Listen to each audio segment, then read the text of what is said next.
বাঁশখালীর আপামর ভোক্তা সাধারণের কাছে সুলভে স্বাস্থ্যকর ভোজ্য তেল পৌঁছে দেওয়ার প্রত্যয়ে চাঁদপুর পুকুরিয়ায় সম্প্রতি উদ্বোধন হয়ে গেল পাঁচমিশালি অয়েল মিল। স্বাস্থ্য সচেতন ও রুচিশীল মানুষের রসনা বিলাসে প্রথম পছন্দ হয়ে ওঠা নির্ভেজাল ও বিশুদ্ধ দানা থেকে সরিষার তেল উৎপাদনের মধ্য দিয়ে যাত্রা শুরু করেছে পাঁচমিশালি অয়েল মিল।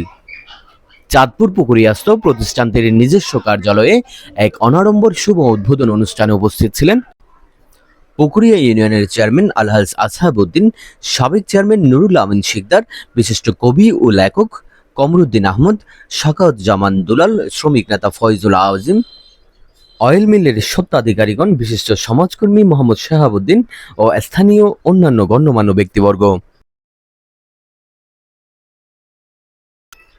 স্থানীয় যুবকদের কর্মসংস্থান সৃষ্টি এবং উৎপাদিত ভোজ্য তেলের গুণগত মান শতভাগ রাখার তাগাদা দিয়ে সংক্ষিপ্ত বক্তব্য রাখেন সাবেক চেয়ারম্যান নুরুল আমিন শিকদার ও বিশিষ্ট রাজনীতিবিদ শাখাওয়াতুজ্জামান দুলাল।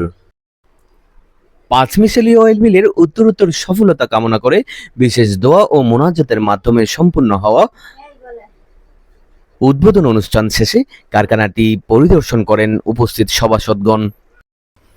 পাঁচমিশালি অয়েল মিলে উৎপাদিত খাঁটি সরিষার তেল অনলাইন কিংবা সরাসরি এসে কারখানা থেকে কেনা যাবে বলে জানিয়েছেন কর্তৃপক্ষ।